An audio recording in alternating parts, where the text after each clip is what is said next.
Ehtimol siz aytayotganda o'sha ro'mol o'ragan qiz labi shishgani, u ro'mol o'rashdan oldin shishirib olgandir. Ehtimol to'g'rilolmayotgandir uni. Ehtimol hali gel jonlar ketmayotgandir.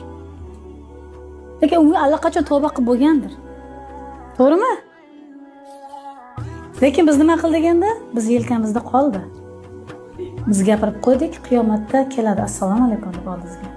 Kecha gapirdingiz esingizdan marhamat qilmagan, butun umr o'qigan namozingizni berib qo'ying qani. Siz yo'q demisiz? So'rab aytaymi sizdan. Arziydimi? Biz u qadar muhokamaga berilib ketganmiz.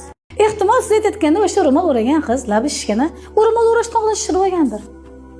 Ehtimol to'g'rilolmayotgandir uni. Ehtimol hali gel jonlar ketmayotgandir. Lekin u allaqachon tavba qilib bo'lgandir. To'g'rimi? Lekin biz nima qildik endi? Biz yelkamizda qoldi. Biz gapirib qo'ydik, qiyomatda keladi. Assalomu alaykum deb oldingizga. Kecha gapirdingiz